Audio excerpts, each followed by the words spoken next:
Want to know something crazy about remote work that almost nobody talks about? The most stable, well-paying remote jobs are usually the most boring ones. But what if I told you these boring jobs could pay you more than $70,000 to work from home in your pajamas, or to work while you're traveling? That's right, your life could be completely transformed by landing just one of these repetitive remote jobs. And the best part? These aren't your typical low-paying data entry positions. These are legitimate, high-paying careers that you can do from anywhere in the world. And today, I'm going to show you 10 repetitive but incredibly well-paying remote jobs that are always hiring. And the first one I'm going to talk about is a prompt generation and annotation specialist. And there's many different types of specialists, but I'm going to focus specifically on history. And have you ever wondered who teaches AI how to understand history? Well, it's these people. And a history prompt generation specialist creates complex prompts and evaluates AI's responses to make sure artificial intelligence understands historical context correctly. And yes, it's repetitive. You'll review similar AI responses and write similar prompts over and over again. Political analysis, social movements, historical accuracy checks, etc. But here's why that repetition is worth it. AI companies will always need human experts to train their models. And according to recent job postings, these specialists can make around $50 an hour or $100,000 per year for full-time work. And your daily tasks include creating complex history prompts, evaluating AI responses, identifying factual errors, ensuring contextual understanding, and training AI models. And here's what makes this job uniquely interesting. It's in a cutting-edge technology field, it's in a growing industry, it's fully remote, and there's a high hourly rate. But here's the reality. You need deep subject expertise. That's why I use the example of history if you are somebody who is an expert on history, but there's many different other examples. However, you are going to need to be a subject matter expert. It can also be mentally draining, the field is still evolving, and it requires constant learning. And a Redditor in the AI training field gave some interesting insight. They explained that this is just the leading edge of how work will look in the future. And they compared it to how 10 years ago, no one would have thought AI trainer would be a job title. Now companies everywhere need people who understand how to train AI for everything from customer service to technical documentation. And for this one, I'm going to give it a 9 out of 10 opportunity score. AI isn't going anywhere, it's only going to get better, and the need for human experts to train these systems will only grow. Plus, these roles are almost always remote, and they pay well due to the specialized knowledge required. So if you're somebody who does have specialized knowledge on something completely random, maybe you got a college degree that you don't even use anymore, for instance, this could be a great opportunity for you. Now, by the way, before we go further down this list of high-paying remote jobs, make sure to give this video a thumbs up. It helps me know what kind of content you love, and it seriously boosts the algorithm vibes. Next is going to be a medical transcriptionist. And if you've ever wanted to get paid to eavesdrop on doctors all day, well, technically it is legal in this case. And that's exactly what a medical transcriptionist does.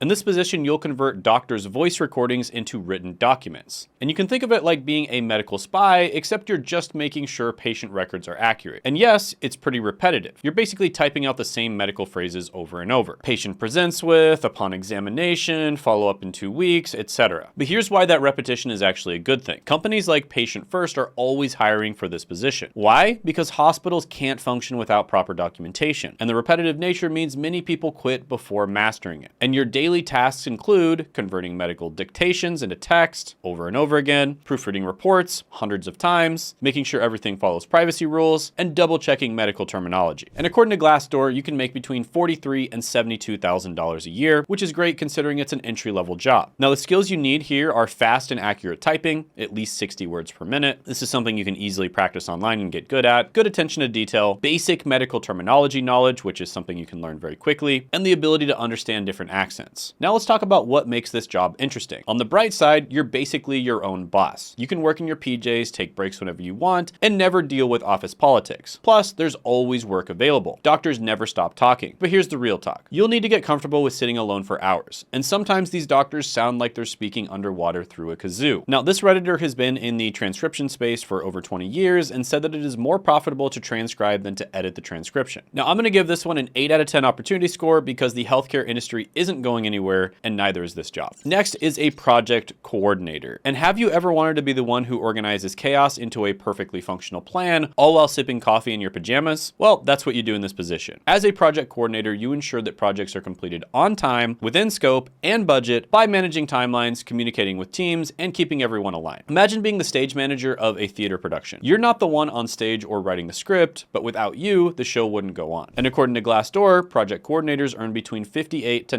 $93,000 per year. Now, their daily tasks include creating and maintaining project schedules, communicating with team members and stakeholders, monitoring progress to ensure deadlines are met, preparing reports and managing documentation. And the skills needed are strong organizational and time management skills, excellent written and verbal communication, basic knowledge of project management tools like Asana or Trello, and the ability to handle stress and juggle multiple tasks. Now, one new project coordinator shared their roller coaster of an experience. They had only been with the company for 6 months, then they were assigned to lead the firm's largest project of the year. And this project accounted for 95% of their workload and was one of the company's biggest clients. So it was pretty overwhelming. And they were also made portfolio lead for another massive project with over 2,400 billable hours. So balancing multiple high-stakes projects, they worked weekends just to stay afloat. And despite the overwhelming workload, they proved themselves by staying organized, communicating effectively, and taking it one day at a time. And their advice, understand that feeling overwhelmed is normal. Just focus on breaking tasks into manageable pieces. Now, pro here is this is great for organized individuals who love variety. It's an opportunity to transition into higher paying roles like project manager. And these types of roles are increasingly remote work friendly. The cons are it can be stressful, especially during tight deadlines. It does require dealing with difficult stakeholders or team conflicts. And this one is a little bit harder to get into than some of the other ones on the list. And you likely will need previous work experience. It just doesn't need to be related to this job specifically. So overall, I'm going to give this one a 7.5 out of 10 because of the fact that you're probably going to have a little bit of previous work experience. However, with companies valuing efficient project management more than ever, this role has solid growth potential and remote options. Now, speaking of previous experience and skills, certifications can be an absolute game changer. And I've had countless students land jobs just like this, for instance, with the Google Project Management Professional Certificate, which will teach you exactly what you need to know to land this exact role. And you can check that out down in the description and the pinned comment below. They're flexible, affordable, and packed with actionable skills, and they're going to help you to build out a portfolio to prove that you have the skills. And for only $40 a month, you get access to thousands of different courses and certificates, which is much more affordable than a $100,000 college degree or a $30,000 boot camp. So I highly recommend checking it out. It'll be down in the description and the pinned comment below. Next is going to be a claims adjuster. And have you ever wondered who decides if that dent in your car is worth $500 or $5,000? Well, meet the claims adjuster, the person who gets paid to follow the same investigation checklist day after day. And a claims adjuster investigates insurance claims and determines how much money insurance companies should pay out. And it's like being a detective, except instead of solving unique mysteries, you're basically solving the same case with different names. Car accident on Main Street, fender bender in the parking lot, water damage from leaky pipe, etc. And yes, it gets repetitive. You'll follow the same investigation procedure hundreds of times. But that repetition is exactly why companies like Progressive are always hiring. And your daily tasks include reading accident reports that all start to sound the same, evaluating damage using standard checklists, negotiating settlements using the same script, and writing detailed reports using templates. And according to Glassdoor, claims adjusters make between $51,000 and $76,000 a year. And the skills needed here are attention to detail, basic math, good phone communication, and the ability to follow strict procedures. So let's talk about what makes this job interesting. The good stuff, you're basically a problem solver who gets paid to haggle. Most of your work can be done through photos and video calls now, and you'll never have to worry about job security because accidents are always going to happen. And here's the truth. You'll deal with the same type of claims over and over, and sometimes people aren't thrilled about their settlement offers. One claims adjuster shared that after 8 years on the job, it's a role that goes in waves. Some days they absolutely love piecing together liability investigations and catching fraudulent claims. Other days can be incredibly draining. And they found that being busy actually makes the job better since repetitive tasks go by faster. Plus, they learn to manage their workload by finding their own rhythm, and rushing through the claims isn't nearly as effective as maintaining a steady, methodical pace. So yeah, overall opportunity here, I'm gonna have to give this one an 8 out of 10. It's a super boring job, but there's so many job listings out there. Obviously, my team and I look up job listings all the time, and insurance company job listings are incredibly common. Now, before we continue, these are boring jobs, but what's your dream remote job? Drop it in the comments below, because the next one is probably not going to be it. And that is a technical writer. Now, have you ever struggled to understand a user manual or software guide and thought, who writes this stuff? Well, that could be you as a technical writer, but better.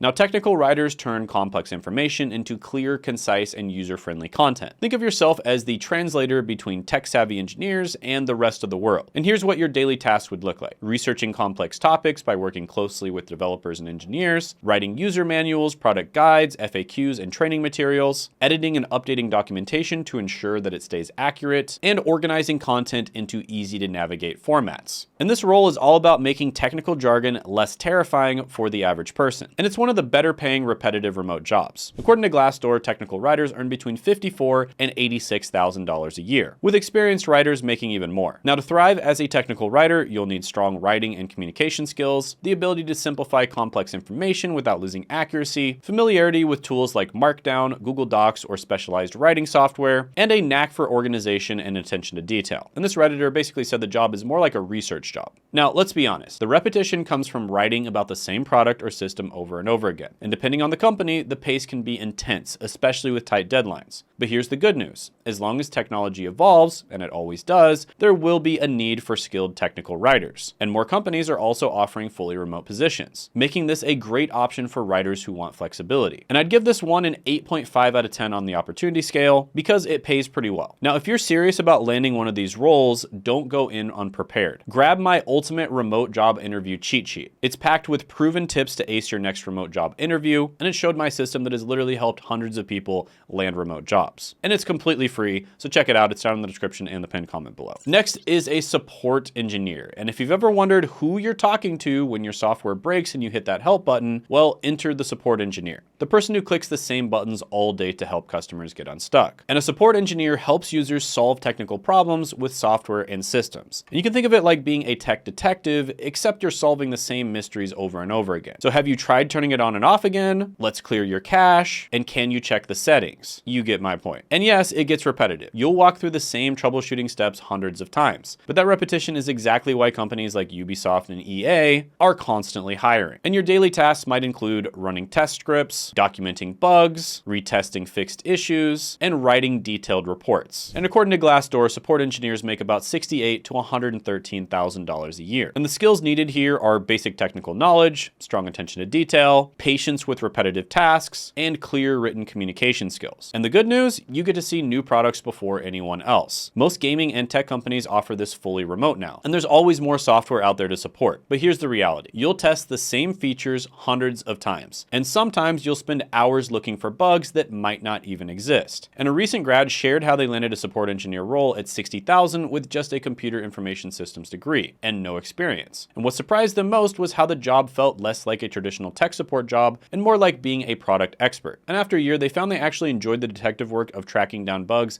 and solving user problems. And a lot of the time, people will actually go from a basic IT help desk role into this job. And the opportunity score here is going to be a solid 9 out of 10. Although in many cases, it might be better to start off with more of an entry-level IT help desk role, which is the next one on the list and is kind of a lot of the same stuff, but it's just much easier to get into, but it also pays a little bit less. So in that role, you'd probably start somewhere between $40,000 and $60,000 a year. However, if you have a little bit of a technical background, you can probably go straight into this. So yeah, for that one, I'll go ahead and give it a 9 out of 10 as well. And Coursera does have a really good Google IT support professional certificate to learn the basics, which you can check out down in the description and the pinned comment below. Next is a medical coding specialist. And if you've ever dreamed of being a medical detective where you didn't have to deal with actual patients, then this might be a great career for you. So meet the medical coding specialist, the person who turns doctor's notes into dollars and cents. A medical coding specialist translates medical records into standardized codes for billing. And you can think of it like being a medical translator, except instead of languages, you're translating doctor speak into numbers that insurance companies understand. Laceration of the left index finger becomes S61.208A. Type 2 diabetes becomes E11.9. And routine checkup becomes Z00.00. And yes, it does get repetitive. You'll be looking up these same codes hundreds of times. But that repetition is exactly why companies like United Healthcare are always hiring. And your daily tasks are probably going to include reading medical records, the same types over and over, looking up diagnosis codes, using the same tools, verifying insurance requirements, following standard procedures, and double-checking for accuracy using checklists. And according to Glassdoor, medical coders make about $54,000 to $84,000 a year, typically doesn't require a college degree or previous experience, and it's relatively easy to get into. Sometimes they do require training, but usually the company will actually train you. Now, some of the skills needed here are an understanding of medical terminology, which is incredibly easy to learn, attention to detail, basic computer skills, and strong analytical abilities. And the good news, you can work from home in your PJs. The demand is incredibly stable, and there's always more medical records wants to code. But here's the reality. You'll see the same types of cases repeatedly, and you'll need to stay updated on coding changes. And this medical coder said that the more experience you have in the medical field, the more you'll be paid. So this is an easy one to get into, and it pays pretty well. I'm gonna go ahead and give this one an 8.5 out of 10 opportunity score. And with the population aging and increasing healthcare complexity, demand is only going to grow. And as always, if you can think of anybody who needs a job, share this video with them because it might just change their career trajectory. Next is a mortgage underwriter. And if you've ever wondered who decides if you're trustworthy enough to borrow hundreds of thousands of dollars, well, that's the mortgage underwriter. And in this position, you would review loan application and decide whether lending money to someone is worth the risk. And yes, it's incredibly repetitive. You'll review the same types of documents over and over again. Income verification, credit history analysis, debt to income ratios, etc. But here's why that repetition is worth it. Major banks and lending institutions are always hiring. And according to Glassdoor, mortgage underwriters make $69,000 to $114,000 a year. And it makes sense because real estate is likely the biggest industry in the world, at over double the market cap of stocks. And your daily tasks are going to include reviewing loan applications, analyzing financial documents, verifying employment income, and assessing property values. Now here's what makes this job interesting. There's high job security because people always need mortgages. There's clear metrics for success. It's often fully remote, and there's strong earning potential. But here's the reality check. It's stressful and fast-paced. There's lots of reading documents involved. You have to have difficult conversations when denying loans, and everything gets audited by somebody else. So a mortgage underwriter explained their experience really well, sharing that while it's stressful and fast-paced, they love it because it involves critical thinking and lots of document analysis. And they mentioned that pretty much everything you do gets audited, so accuracy and speed are crucial. So I'll go ahead and give this one an 8 out of 10. This one is a little bit harder to get into. Obviously, if you have experience in the real estate market already, it would be easier for you to get into it, but real estate isn't the hardest market to break into.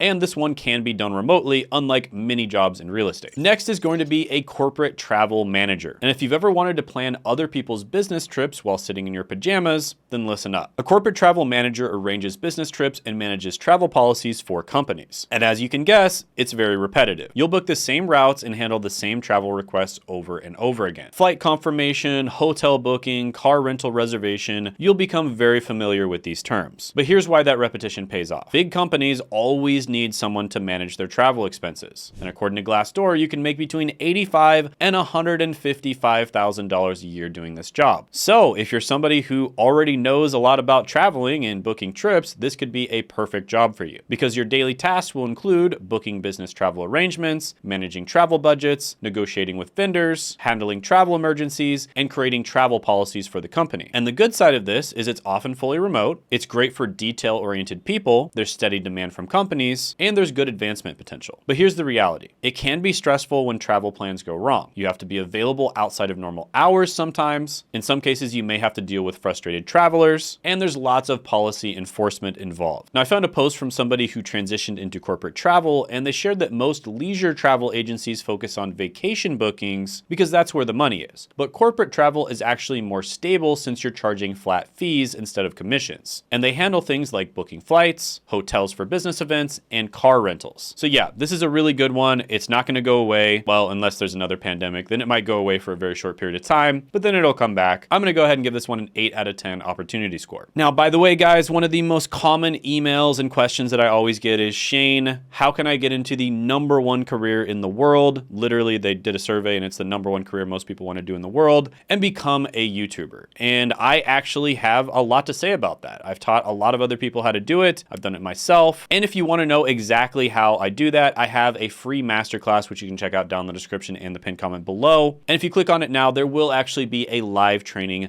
with yours truly. So definitely check it out and I'll see you there. And also check out this video on 5 work from home jobs that are actually always hiring if you want some more choices.